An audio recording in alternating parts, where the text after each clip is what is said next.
हाँ तो बच्चों हम स्टार्ट करने वाले हैं इलस्ट्रेशन नंबर 17। क्या बोल रहा है, A and B are the partner sharing profit and distributed profit and share in the ratio of 3:2 on 1st April 2018. Their capitals were rupees 5 lakh and 3 lakh rupees respectively. A was in need of funds and hence took a loan of rupees 1 lakh from the firm on 1st July 2018. Agreed rate of interest being 12% per annum. क्या हुआ भैया, loan लिया और 12% per annum interest of rate दे दी। इसका मतलब कि बाय डिफ़ॉल्ट अगर होता तो 6% हम इंटरेस्ट ऑन रेट लेते हैं, लेकिन बाय डिफ़ॉल्ट का यहाँ पे सीन ही ख़त्म है, तो हम क्या बोलेंगे भाई 12% per annum interest on loan लगेगा।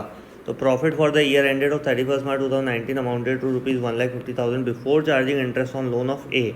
हाँ भाई, चार्जिंग और इंटरेस्ट ऑन लोन से पहले का है, तो आपको इंटरेस्ट ऑन एज लोन का अमाउंट कैसे कैलकुलेट करेंगे भाई कि 1 लाख रुपीज़ लेता है 1 जुलाई 2018 को, और कितना रेट है, 12% रेट है। तो 12% के हिसाब से कितना हो गया, 1 लाख का 12% 12 मंथ्स के हिसाब से हो जाएगा 12,000 रुपीज़। अभी 2020 कैंसिल, 1000 मीटर 12,000 रुपीज़ ये हो गया हमारा पूरे ईयरली का। लेकिन 1 जुलाई को बोल रहा है, जुलाई अगस्त सितंबर अक्टूबर नवंबर दिसंबर 6 मंथ्स चाहिए, और जनवरी फरवरी मार्च 3 मंथ्स, वो 9 मंथ्स का हो गया। 9 डिवाइडेड बाई 12, 3 3 9 3 4 12, तो ये हो जाएगा हमारा 3/4।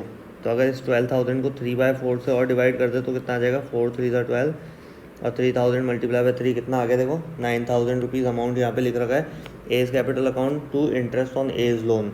और इंटरेस्ट ऑन एज लोन हम अपनी जेब से तो भरेंगे नहीं, तो कहाँ से चार्ज कर लेंगे, प्रॉफिट एंड लॉस अकाउंट से यहाँ पे चार्ज कर लेंगे। अब इसके बाद इसने बोला है कि भाई pass journal entries for the interest on prepare partners capital account. हाँ भाई, जनरल एंट्रीज बनानी थी, वो बना दी हमने, और प्रिपेयर करना है पार्टनर्स कैपिटल अकाउंट। तो पार्टनर्स कैपिटल अकाउंट इसने प्रिपेयर करा हमारे लिए कि भाई by balance BD 5 lakh 3 lakh rupees, ये दो अमाउंट यहाँ दे रखे थे, गिवन थे। उसके अलावा यहाँ पे 9,000 रुपीज़ ये रहा, और ये बैलेंस ये आ गए। भाई कैसे है ये प्रॉफिट एंड लॉस P&L एप्रोविजन आपको रफ वर्क में बनाना पड़ेगा। वो रफ वर्क में कैसे डिस्ट्रीब्यूट करना है उसका सीन समझ लो क्या है कि भाई ये देखो 1,50,000 net profit of interest on A's loan 1,50,000 था, और इंटरेस्ट ऑन एज लोन 99,000 था। इसको ऐड क्यों करके 1,59,000 को क्यों डिस्ट्रीब्यूट करा है, ये देखो 1,59,000 को 3:2 रेशो में डिस्ट्रीब्यूट करा है। ये रहा क्यों किया है ऐसा 9,000, क्योंकि यहाँ बोल रखा था कि profit for the year ended 31 March 2019 amounted to rupees 1,50,000 charging interest on loan. हाँ भाई, before charging interest on loan, interest on loan charge करने से पहले का अमाउंट है, तो भाई इंटरेस्ट ऑन लोन हमें दिखाना पड़ेगा ना उसमें, तब जाके तो हम डिस्ट्रीब्यूट करेंगे। तो जो 1,50,000 है बिफोर है, ये इंटरेस्ट ऑन लोन चार्ज करने से पहले का अमाउंट है charging interest on loan to A. तो हमें इसमें वो 9,000 रुपीज़ ऐड करना होगा। अगर ये आफ्टर होता तो हमें ऐड करने की ज़रूरत नहीं होती, इसलिए 9,000 वहाँ पे ऐड करा है। टोटल प्रॉफिट कितना था हमारा, यहाँ पे 1,50,000 था, तो उसमें 9,000 इंटरेस्ट ऑन ये ऐड कर दिया। और इनका जो पार्टनर्स का जो शेयरिंग प्रॉफिट रेशियो था वो 3:2 था, इसलिए ये जो अमाउंट है, ये दोनों अमाउंट जो कहाँ से आए हैं 95,400 और 63,600, ये 1,59,000 को इन्होंने डिस्ट्रीब्यूट करा है 3/5, और 1,59,000 को डिस्ट्रीब्यूट करा है 2/5 में। ये कैलकुलेट करके देख लेना, आपको अमाउंट आ जाएगा कौन कौन, 95,400 और 63,600। और उसके बाद का जो अमाउंट है वो कहाँ से आना है, उसके बाद दोनों साइड टोटल कर लो भाई, डेबिट साइड क्रेडिट साइड, जिस साइड में कम पड़ेगा।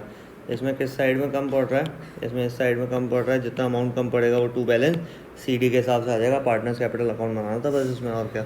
हाँ तो बच्चों हम स्टार्ट करने वाले इलस्ट्रेशन नंबर 18, जो कि बोलना चाह रहा है हमें, Akshara and Samiksha are in the partnership, business is being carried from the property owned by Akshara on a monthly rent of rupees 5,000. Akshara is entitled a salary of rupees 40,000 per quarter, and Samiksha is to get commission of 4% on net sales, which during the year of 50 lakh rupees. Net profit for the year ended before providing the rent is rupees this. You are required to prepare a P&L appropriation account for the year ended this. तो इसमें simple सी चीज़ आपको ध्यान रखनी है कि भाई जितना बोला गया है उतना ही काम करना है हमें। तो इसमें जो बोला है कि भाई प्रॉफिट कितना है, इसमें प्रॉफिट हमें दे रखा है 6 लाख रुपीज़, कितना net profit for the year. थोड़ा बहुत इसको क्लीन कर लेते हैं जिससे आपको समझ में आ पाए। हमें नेट प्रॉफिट तो 6 लाख रुपीज़ का दिखा रखा है, लेकिन हमने यहाँ पे जो नीचे P&L एप्रोप्रिएशन बनाया इसमें सिर्फ 5,40,000 ही इसमें क्या करा है हमने शो करा है। ऐसा क्यों? क्योंकि rent paid to the partner is charge against profit, it will be debited to the P&L loss account. हाँ भाई देखो इधर, ये रेंट जो है हमारा, तो ये 60,000 रुपीज़ कहाँ गया? 40,000 per quarter. Samiksha is get 4% on the net sales, commission of the 4% on net sales. ये 6 लाख में से 60,000 हमें क्या करना है? लेस करके दिखाना है। कहते हैं भाई Akshara and Samiksha are the partnership being business being carried from the partnership owed Akshara is the monthly salary. हमें 5,000 रुपीज़ मंथली सैलरी थी, तो 5,000 मल्टीप्लाई बाय कितना होगा? 12 5 का कितना हो गया? 60,000 रुपीज़ हमें यहाँ पर इसका लेस करके दिखाना है कि भाई जो प्रॉफिट है, नेट प्रॉफिट हमें निकालना होता है, तो उसमें से सैलरी हमें इसकी अक्षरा की मंथली सैलरी निकाल रही है। Akshara is entitle to a salary of 40,000 rupees per quarter. हाँ भाई अक्षरा का मंथली रेंट जो था, रेंट निकालना है एक्चुअली, सैलरी तो हम यहाँ पर दिखाएंगे इसकी। ये देखो सैलरी टू अक्षरा जो है, सैलरी तो इसी में आती है ना भाई, सैलरी बोनस कमीशन ये सारी चीज़ इसमें आएगी। लेकिन आपको पता है जिसने भी P&L अकाउंट पढ़ रखा है, मैं P&L अकाउंट की बात कर रहा हूँ, P&L एप्रोप्रिएशन की नहीं बात कर रहा हूँ। P&L अकाउंट में रेंट वगैरह ये सारी चीज़ें आती है, रेंट कमीशन एंड ऑल। तो वो रेंट क्या है हमें पहले से इसमें लेस करना पड़ेगा, तो एक्चुअल नेट प्रॉफिट हमारा कितना हो जाएगा? 5,40,000 का हो जाएगा। उसके बाद इसने बोला है कि Akshara is entitle to a salary of 40,000 per quarter. पर क्वार्टर मतलब 3 मंथ्स की सैलरी कितनी है उसकी? 40,000 है। तो कितने मंथ्स होते हैं? 3 करके 4 टाइम्स होता है, 3 4 12, तो 14 4 कर देंगे 1,60,000। आप लोगों को पता है कि भाई 3 महीने का सैलरी कितना है? 40,000, तो 6 का कितना होगा? डबल, फिर 9 का, फिर 12 का, ऐसे करके हमें टोटल 12 मंथ्स का निकालना है। तो 12 मंथ्स की सैलरी हो जाएगी 1,60,000, जो कि हमने यहाँ पे लिखा दिया। कमीशन टू समीक्षा क्या बोल रहा है? 4% on the net sales, net sales का 4%। तो ड्यूरिंग द ईयर 50,000 रुपीज़ की सेल्स हुई है, 15 लाख सॉरी 50 लाख रुपीज़ की सेल हुई है, उसका 4% हमें निकालना है। तो 4 डिवाइड बाई 100 कर दो, 20 कैंसिल, ये हो जाएगा हमारा 50,000 मल्टीप्लाई 4 कितना? 2 लाख रुपीज़। 2 लाख रुपीज़ इसका क्या आ गया? कमीशन टू समीक्षा।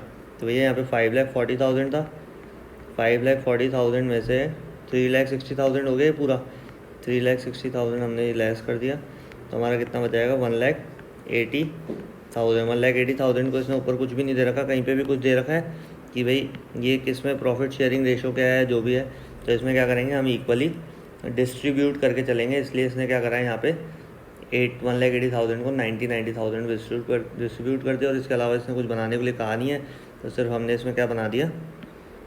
P&L appropriation account. ये 90,000 हो गया, ख़त्म बात।